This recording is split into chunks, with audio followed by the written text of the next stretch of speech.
नमस्कार विद्यार्थी मित्रांनो, आता दिवाळी झाली आणि दिवाळी झाल्यावर प्रत्येकालाच वाटत आहे आता पोलीस भरतीचे एक वारं व्हायला लागले। या वाऱ्यामध्ये आपल्याला पण वर्दी मिळाली पाहिजे, आपलं पण स्वप्न पूर्ण झालं पाहिजे। सोबतच आपल्या आईवडिलांनी जे आपल्यासाठी स्वप्न पाहिलेले त्या आईवडिलांचं सुद्धा स्वप्न पूर्ण होऊन त्यांच्या चेहऱ्यावर एकदा आपल्याला हसू पाहायचंय। आणि ज्या भावकीनं, ज्या मित्रांना, ज्या गावातल्या लोकांना नाव ठेवले त्याच्या बी एकदा नाकावर टिचून गावात थाटात वर्दीवर यायचंय। त्या लोकांसाठी आनंदाची बातमी आहे की येणाऱ्या काही दिवसांमध्येच नक्कीच पोलीस भरतीची जाहिरात पडणार आहे। जे परिपत्रक व्हायरल झालं त्याच्यामध्ये सांगतायत 1 नोव्हेंबर पासून फॉर्म भरायला सुरुवात होईल आणि 30 तारखेपर्यंत त्या ठिकाणी आपल्याला काय फॉर्म भरायचे आहेत। मग आता फॉर्म भरायचे आहेत हे अधिकृत आहे का, तर अधिकृत वेबसाईटवरून हे जाहीर झालेलं नाही। मात्र काही गोष्टी असतात, ह्या गोष्टी काय असतात तर आपलेच अगोदर लागलेले जे भाऊ असतात, जे आपले मित्र असतात, जे आपले नातेवाईक असतात, ते आपल्याला कोणाला तरी विश्वास देण्यासाठी त्या ठिकाणी जी गुप्त माहिती असती ती त्या ठिकाणी आपल्यापर्यंत पोहोचण्याचा प्रयत्न करीत असतात।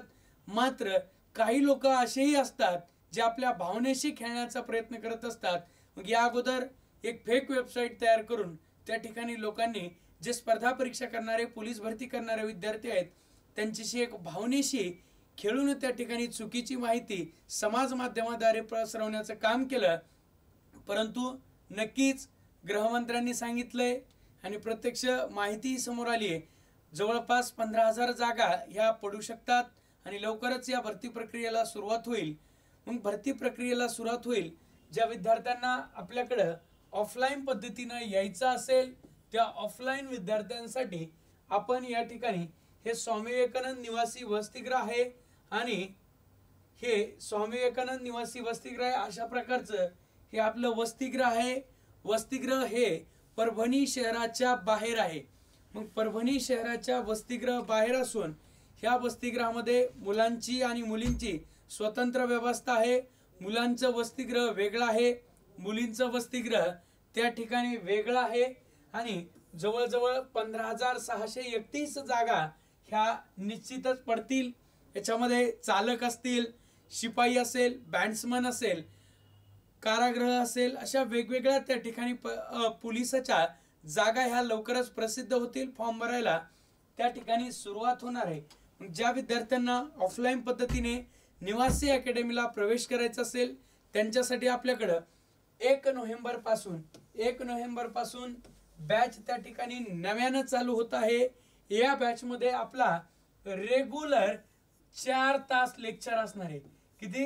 4 तास त्या ठिकाणी आपला लेक्चर म्हणजे तासिका होणार आहेत। ही आपली स्वामी विवेकानंद करिअर अकॅडमीची मेन शाखा शहरामध्ये जी आहे।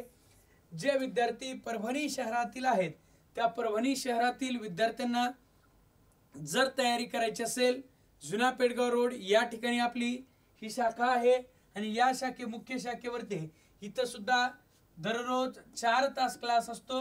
सकाळी 8:30 ला या ठिकाणीचे लेक्चर चालू होतात। 8:30 वाजल्यापासून 12:30 वाजेपर्यंत फक्त आणि फक्त पोलीस भरतीच्या तासिका या ठिकाणी होत असतात। मग जे विद्यार्थी बाहेर शहरातून त्या ठिकाणी बाहेर गावावरून आपल्याकडे येत असतील अशा विद्यार्थ्यांसाठी आपण विद्यार्थ्यांची गैरसोय होऊ नये म्हणून एक निवासी बॅच त्या ठिकाणी चालू केलेली आहे। याच्यामध्ये मुले आणि मुली या दोघांसाठी सुद्धा काय आहे तर स्वतंत्र व्यवस्था आहे।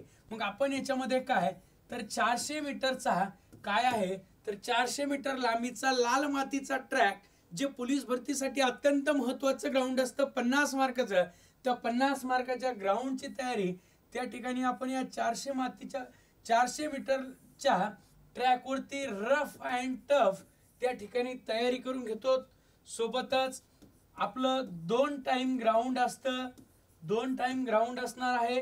2 टाइम ग्राउंड या अगोदर नव्हतं, परंतु पोलीस भरती जवळ आल्याने त्या ठिकाणी चालू केले आहे। या अगोदरही आपण हा उपक्रम राबवला होता आणि तो यशस्वी सुद्धा झाला होता। सोबतच आपल्या 4 तास तासिका असणार आहेत।